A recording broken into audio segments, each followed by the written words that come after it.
Hey everybody, Josh Sigurdson of World Alternative Media here, and there's more news out of the royal family. It's been quite a year for them indeed. And as this article says, Prince Harry and Meghan Markle to step back as senior members of the royal family. Royal couples say they will work to become financially independent while continuing to fully support Her Majesty the Queen. So there's one angle that I think we can all be thankful for. They won't be stealing more taxpayer money from the populace that they then rape and pillage and cover up for. But anyway, continuing on, we're going to go into this a little bit here. But first, I do want to note that, over the past year, we saw the fall of Prince Andrew. He was essentially fired from his own family. Now, what his job was before, other than to do weird ritualistic things, stand there, go like this, and like put wreaths down and stuff, I'm not quite sure he ever really had a job other than the jobs he was getting from slaves on Epstein's airplane. But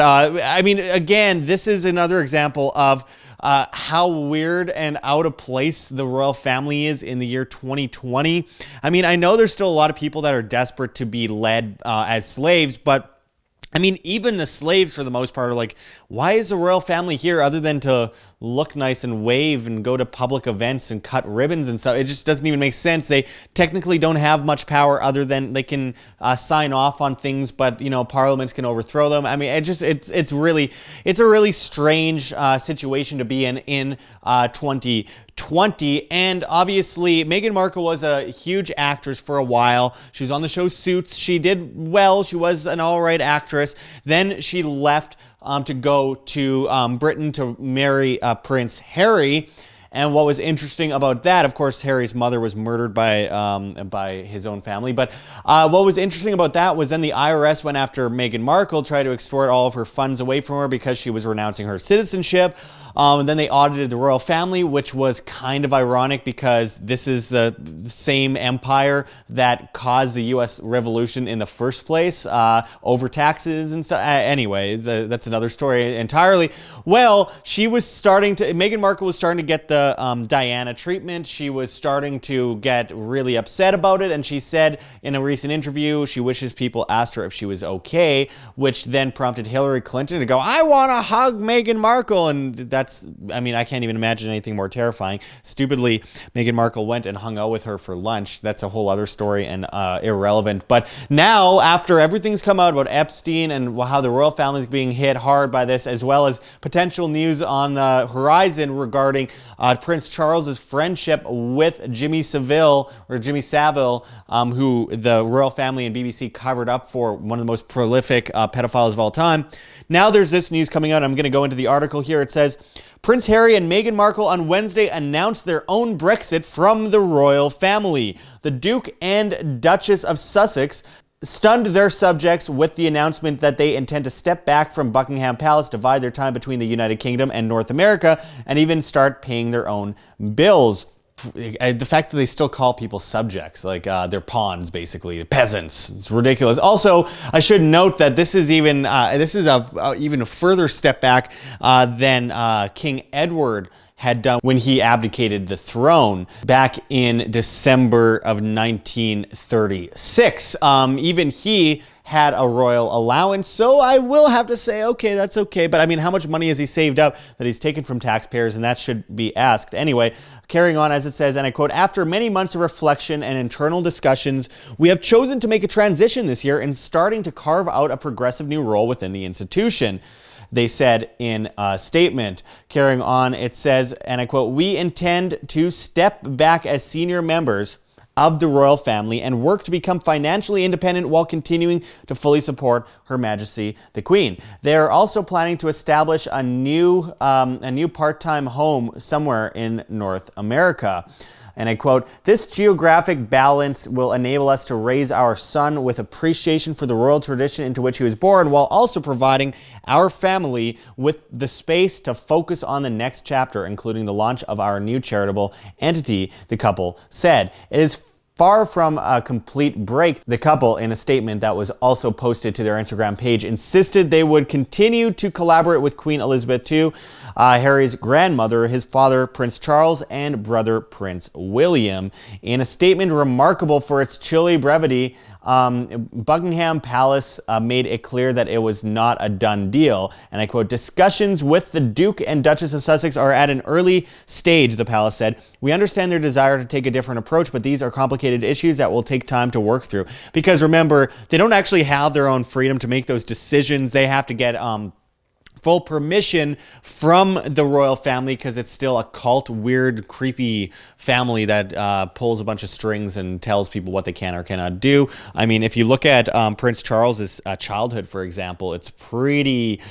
It looks terrible. Yeah, he got a lot of things for free, but he was also just basically enslaved into this racket. And even the Queen of England has to ask permission to do a whole bunch of stuff.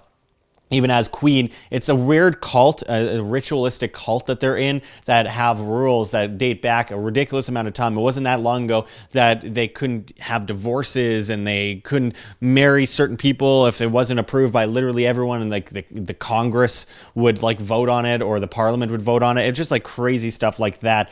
But let's look at the actual Instagram message here, as it says, and I quote, "After many months of reflection and internal discussions, we have chosen to make a transition this year and starting to carve out a progressive new role within this institution. We intend to step back as senior members of the royal family and work to become financially independent while continuing to fully support Her Majesty the Queen. It is with your encouragement, particularly over the last few years, that we feel prepared to make this adjustment. We now plan to balance our time between the United Kingdom and North America, continuing to honor our duty to the Queen, the Commonwealth, and our patronages. This geographic balance will enable us to raise our son with appreciation of the royal tradition into which he was born, while also providing our family with the space to focus on the next chapter, including the launch of our new charitable entity. We look forward to sharing the full details of this exciting next step in due course as we continue to collaborate with Her Majesty the Queen, the Prince of Wales, the Duke of Cambridge, and all relevant parties. Until then, please accept our deepest thanks for your continued support. The Duke and Duchess of Sussex." And then for more information, please visit sussexroyal.com, blah, blah, blah. So I have to note that they have been talking at the royal family for some time about shrinking down the family's size because there's too much room for problems. I mean, it used to be the issue of, former King Edward that would get, people concerned, or possibly the king's stutter, King George VI, or perhaps Princess Margaret doing something like smoking in public and posing half naked and stuff like that. But then it kind of teetered down. Diana came around, things started loosening up, then she got murdered, and then the rest is history. But it just seems like at this point they're like, we need to shrink the family down because they're at constant risk. The House of Windsor has been at constant risk of being collapsed for a very long time, and rightly so. If you go back, the creation of the House of Windsor was created after a park and palace following this uprising against German people in the United Kingdom back in the 1910s. They knew they had to do whatever they could to stay alive as a German family, Saxe-Coburg-Gotha, so they changed their name to Windsor. They've done this kind of stuff all over and over again. They've reinvented themselves a ridiculous amount of time. They're absolutely relentless, I would have to say, and they will do whatever they can to at least hold some form of ritualistic power. So I think that this is just another example of that. They don't want more issues. Remember, Prince Harry was caught photographed nude years ago. He was caught wearing Nazi costumes in the past at parties and Halloween parties, stuff like that. So and obviously Meghan Markle, I think she's posed nude and stuff. I mean, it's definitely a different level today than it was even 15, 20 years ago. But nonetheless, with Charles having been allowed to marry Camilla and all this garbage that reminds me of reality show BS, soap opera crap. It's all, bread and circuses for the masses, but nonetheless, it looks like this might just be part of their restabilization of the family by firing Prince Andrew, propping up Prince Charles as essentially the king. Well, if he is a king to be, but essentially the king, and kind of pulling away from Queen Elizabeth, Prince Philip kind of having stepped down from royal duties, quote unquote, and also on top of that, Meghan Markle and Prince Harry's kind of difference from the rest of the family. I mean, I don't know, but I think there's definitely, this is part of that major move. And as it continues here, it says the British government reportedly supports the royal family to the tune of $85.2 million a year, according to the most recent figures released by Buckingham Palace. Speculation about the future of the power couple has been rife in Britain of late after the pair spent Christmas in Canada on an extended break from royal duties. This came after an emotional appearance in a documentary by British broadcaster ITV, which they spoke about the pressures they have been facing and family rifts. The couple has also been battling the British tabloids. Shortly following the birth of baby Archie Harrison Mountbatten, Windsor, in May, the pair sued the Mail on Sunday's parent company after the tabloid published a private letter written by Markle. The royal couple also filed a claim against Associated Papers in October for the misuse of private information, infringement of copyright, and breach of the United Kingdom's Data Protection Act 2018, according to the law firm representing them. Harry also penned a scathing statement against British tabloids for the ruthless campaign against his wife, and I quote, I've seen what happens when someone I love is commoditized to the point that they are no longer treated or seen as a real person, he said. I lost my mother, and now I watch my wife falling victim to the same powerful forces. Harry's mother, Princess Diana, died in 1997 car accident while trying to escape paparazzi in Paris. The British tabloids have intensely scrutinized Markle, publishing stories about her estranged family following her engagement to Harry. She was also attacked for guest editing an issue of British Vogue. The pair were also blasted as hypocrites for using a private jet to travel with their young son, despite their stated support for environmental causes. Of course, they're hypocrites. They're the royal family, and they do whatever the veneer looks good, however the veneer might look good, they utilize that to the best of their advantage, regardless of the truth behind the veneer. I do want to note that, I mean, they're not only are they getting all that money, the tens of millions of dollars from the taxpayer extorted, stolen. It's a partial amount that goes to the royal family, the rest paying off the interest on the debt and blowing up babies overseas, as we've seen. But also, I should add that, I mean, they have such a ridiculous collection of art, paintings, all sorts of stuff that they can sell. So, I mean, at the end of the day, you know, their net worth is one thing, but what they can liquidate and the amount of money they can get out of it is another thing. And we're talking just a ridiculous billions of dollars. I mean, think of even their properties, then the art, then all the artifacts, and then all the documents and all that kind of stuff.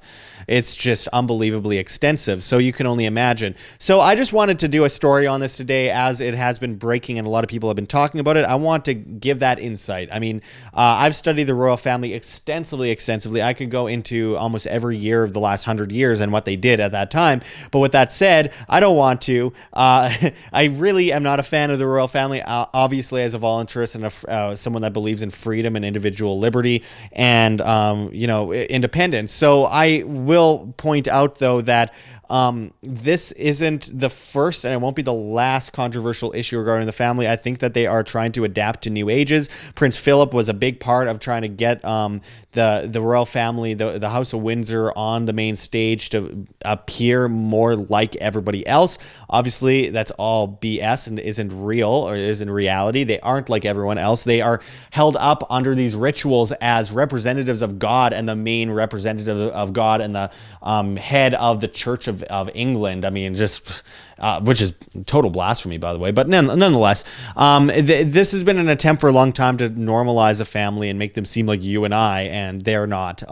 But nonetheless, there are shakeups happening, and they are cutting down the size of the family, and we will expect these things to continue.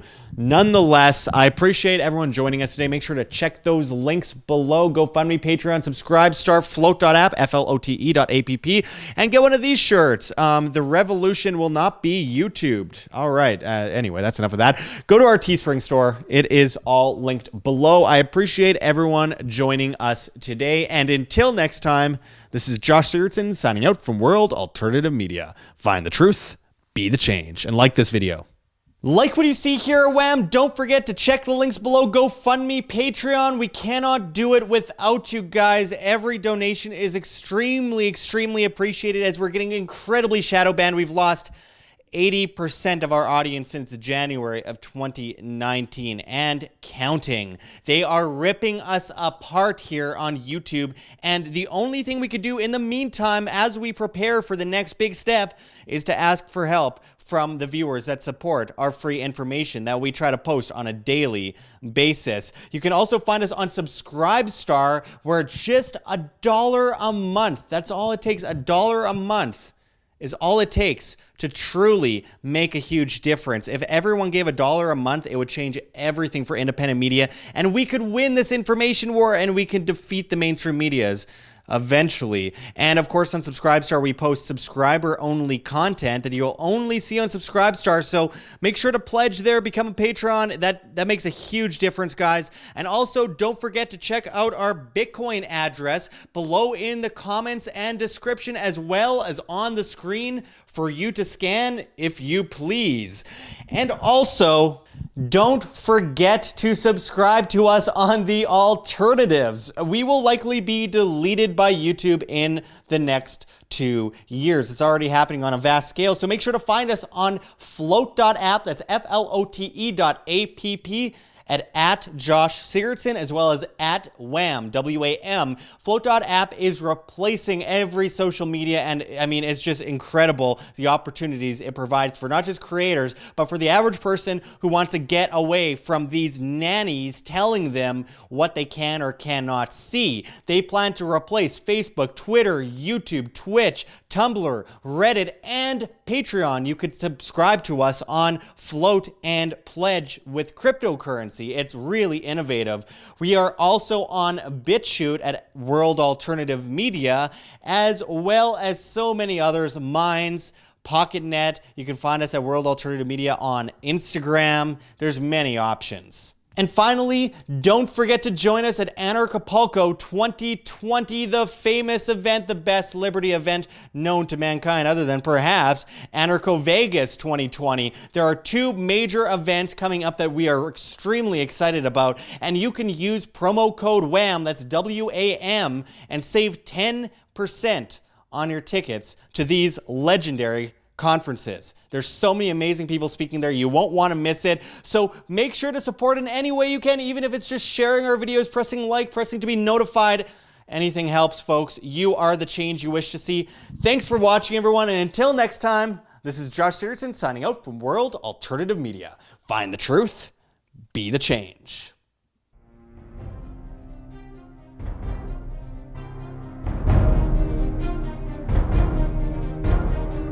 I'm sure you have already changed people's minds in your young age because you're involved, and I like that.